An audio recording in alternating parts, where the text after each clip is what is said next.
Assalamualaikum semuanya. Sebelumnya saya ucapkan terima kasih karena masih terus mengikuti cerita bergambar di channel ini. Dan untuk kawan-kawan yang belum subscribe ke channel ini, dukung saya ya. Klik tombol subscribe dan klik logo lonceng untuk bisa berlangganan gratis di video cerita bergambar selanjutnya. Oke, sebagai imbalannya kali ini saya akan coba menggambar sekaligus bercerita tentang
Pak Turi tentu tidak tega melihat wanita itu berada di luar.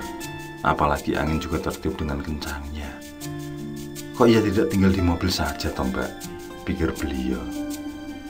Dengan cepat Pak Turi sedikit berlarian menuju wanita itu berdiri.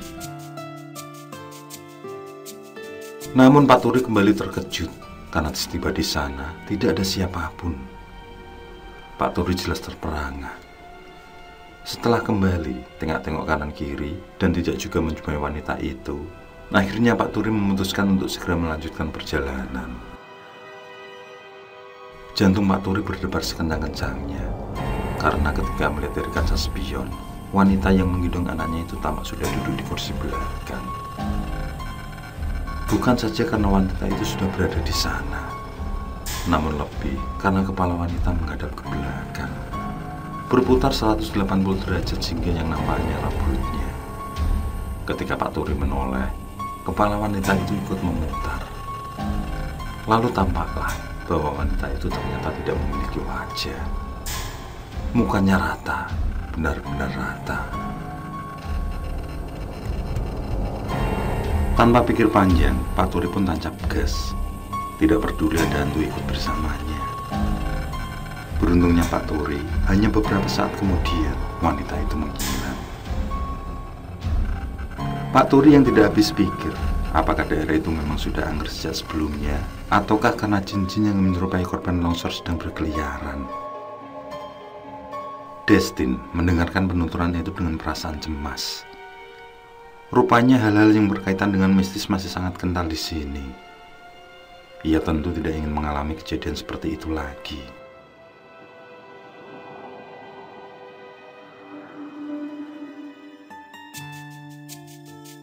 Dan begitulah, hari-hari pun berlalu. Liputan telah usai. Aktivitas kembali normal seperti biasanya. Dalam pada itu, pribadi belum juga menyatakan isi hatinya. Seperti hilang nyali saat kesempatan itu ada. Padahal hampir selalu ia melayani apapun permintaan Destin.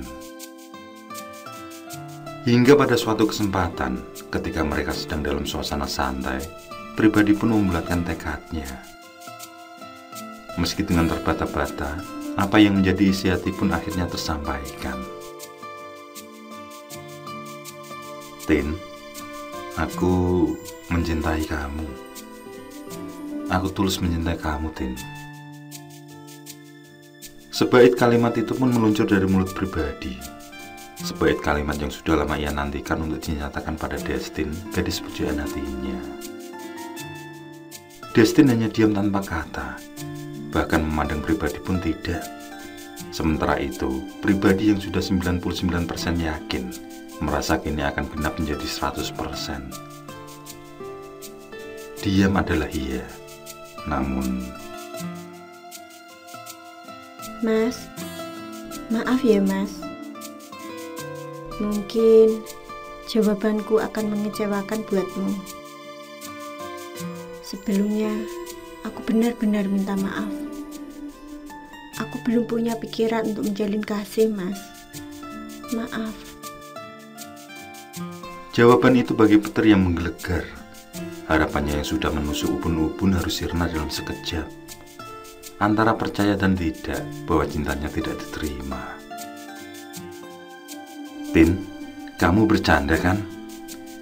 Kamu bukan sedang menguji kesungguhanku kan, Tin? Ucap pribadi mengejar. Maaf, Mas. Aku memang belum punya pikiran untuk menjalin kasih, Mas. Sekali lagi, aku mohon maaf. Jawab Destin dengan hanya melirik saja. Dan begitulah, meski pribadi mencoba meyakinkan bahwa cintanya memang tulus, namun kenyataan mengatakan bahwa Destin tidak memiliki perasaan yang sama. Ia hanya menganggap pribadi sebagai teman dekat. Yang payahnya, justru Destin memanfaatkan kedekatan itu. Sungguh sebuah jawaban yang mengiris hati buat pribadi.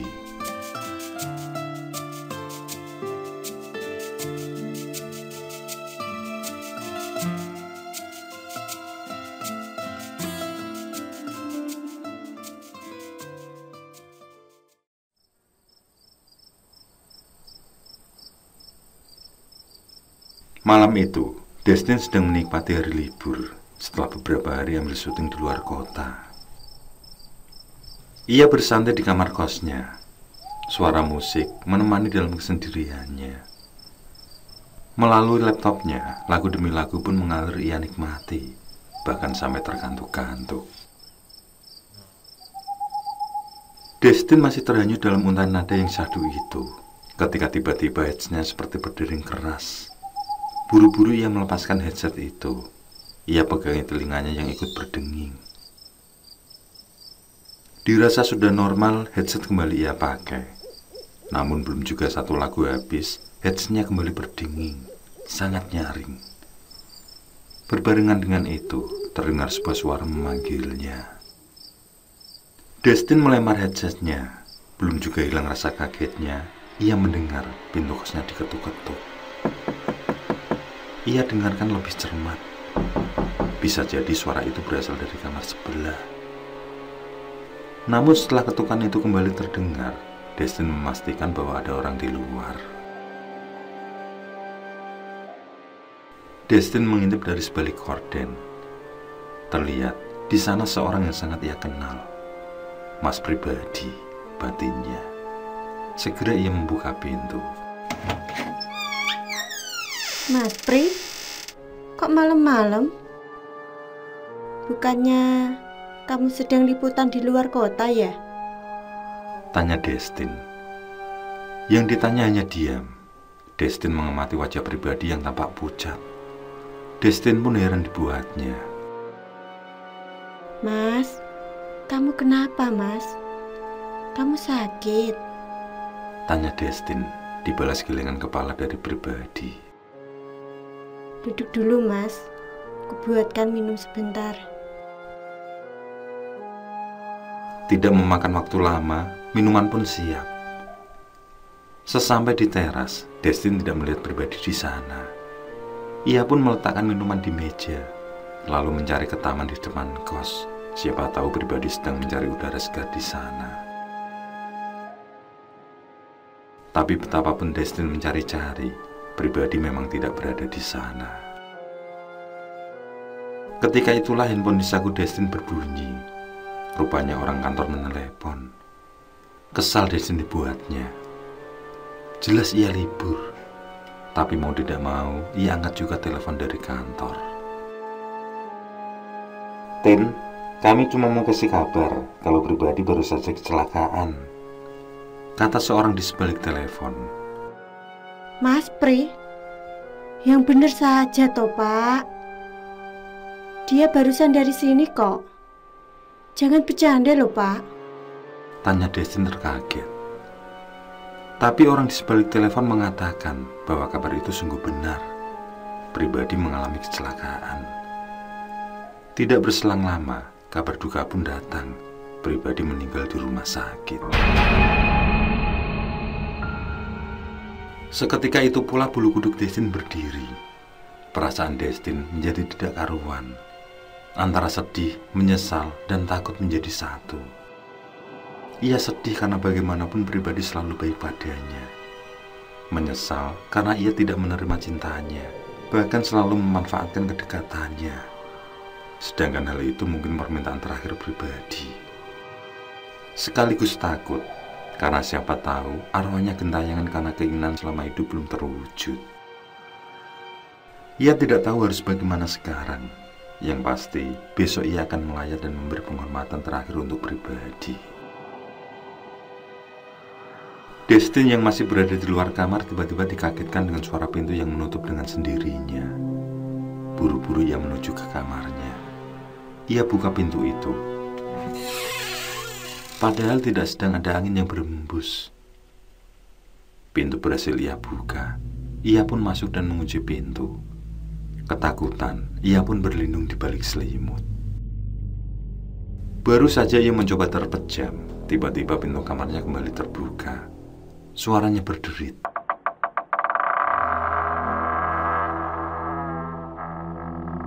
Destin yang merasa sudah mengunci pintu pun terheran. Dan hembusan angin itu benar-benar membuktikan bahwa pintu kamarnya mungkin memang belum terkunci.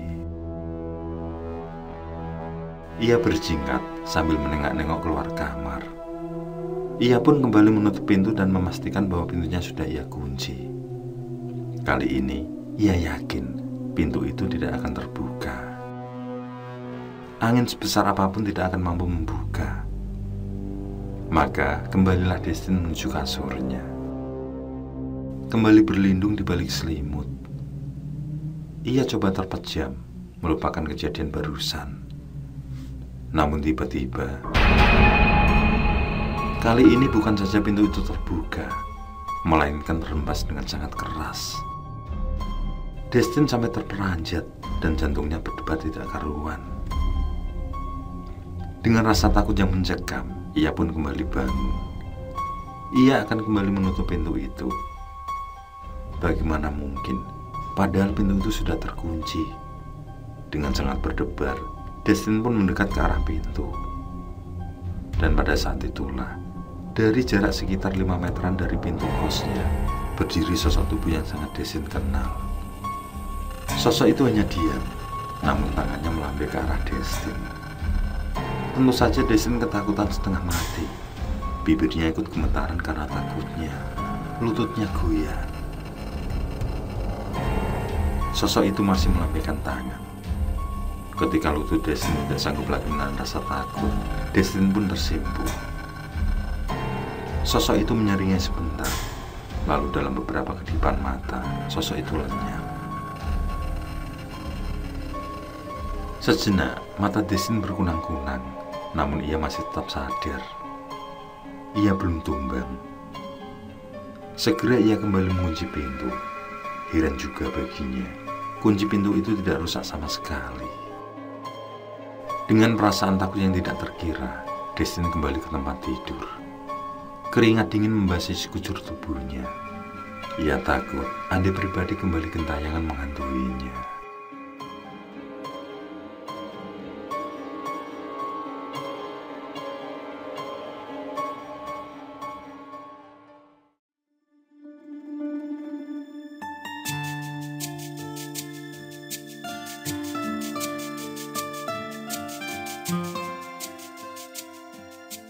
Sebuah bingkisan kado di atas meja menyita perhatiannya. Seingatnya, ia tidak pernah menerima paket atau apapun itu. Meski begitu, bingkisan kado berwarna merah itu ia buka. Ada selembar kertas dengan sebuah tulisan tangan di sana. Destin mengambil selembar kertas itu, lalu membaca tulisannya. Destin, betapapun kau pahitkan pilu di hatiku, aku akan tetap tersenyum. Bila mungkin di dunia aku tidak bisa mendampingi hidupmu, mungkin di alam lain aku akan selalu besertamu. Destin, selamat ulang tahun. Doaku semoga kau panjang umur, sehat selalu, tercapai apa yang menjadi cita-cita dan harapanmu. Dariku yang masih selalu mengharapkanmu. Pribadi. Tersentak ia membaca tulisan itu. Pertama, ia sendiri tidak ingat bahwa hari ini adalah tanggal lahirnya. Kedua, bagaimana kado ini bisa berada di sana? Siapa yang mengirim kado itu? Destin memandangi kado itu, entah apa isinya. Kado itu tiba-tiba bergerak sendiri, lalu jatuh dari meja. Saking kagetnya, Destin sampai terloncat ke belakang. Namun, Destin merasakan bahwa tubuhnya terbentur seseorang yang berdiri di belakangnya. Sontak Destin kembali terkejut. Ia putar kepalanya, berharap segera mengetahui siapa seseorang di belakang itu. Dan lemaslah tubuh Destin ketika ia mengetahui siapa orang itu. Ya, pribadi, dengan tubuh dan muka berdarah-darah yang telah berada di kamarnya. Tidak kuasa dengan itu, Destin pun pingsan.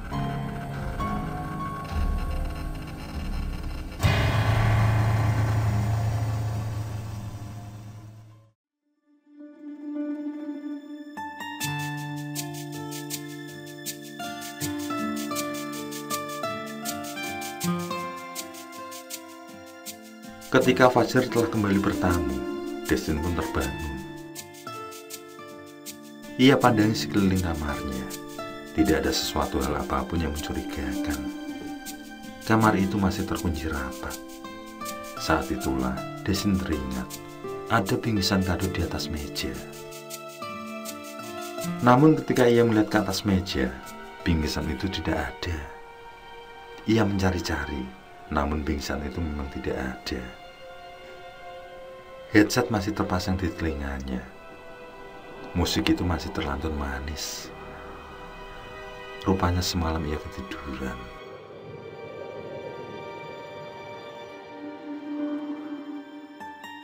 Maka pagi itu pun Destin sudah bersiap untuk segera bergabung dengan rekan-rekan sekantornya untuk bertakziah. Ia tidak tahu apa arti mimpi semalam. Yang jelas, ia akan panjatkan doa untuk pribadi. Seorang yang telah sangat baik padanya, kebaikannya yang tulus, tak ia balas dengan sesuatu yang mungkin menjadi permintaan terakhirnya. Namun hati kecilnya berbisik, aku memang tidak mencintai pribadi.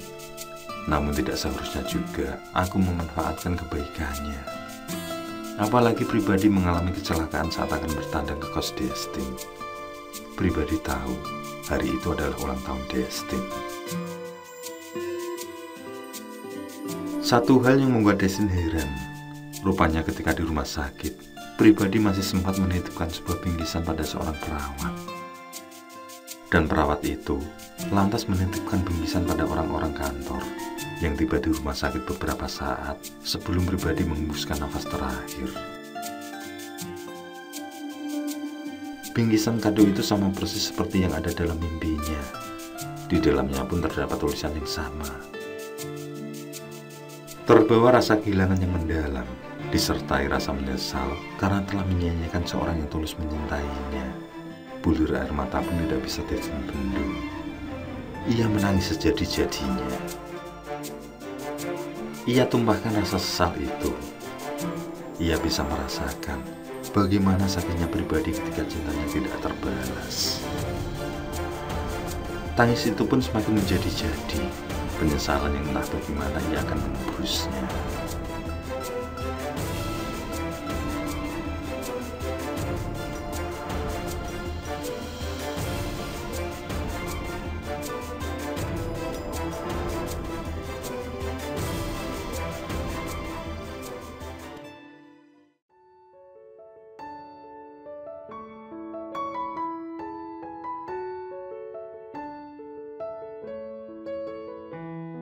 Aku menyeka bulir air mata yang mengalir di pipi Destin. Ku peluk tubuhnya, berharap aku bisa sedikit memberinya pelipur lara. Peristiwa itu sendiri sudah setahun yang lalu, namun rasa sesal di hati Destin rupanya belum terobati. Tin, tolonglah belajar dari masa lalu. Kita hanya bisa doakan pribadi, semoga diampuni segala dosanya, diterima amal-amal ibadahnya. Biarlah pribadi tenang di alam sana. Kini ada aku di sini. Aku juga tulus mencintai kamu. Apa kamu mau kehilangan untuk yang kedua kali? Matanya yang sembab itu memandangiku. Ia lalu menggeleng. Namun air matanya kembali menetes. Mas, kali ini aku tak menangisi pribadi. Kali ini aku menangis karena bahagia, Mas. Mas Jo, aku butuh kamu. Aku juga mencintai kamu, Mas. Ia pun membalas pelukanku. Dengan lembut, ku katakan padanya, Tin, berdoalah. Kisah ini tidak menjadi masa lalu buat kita. Tapi berdoalah, semoga kisah ini menjadi masa depan buat kita, Tin.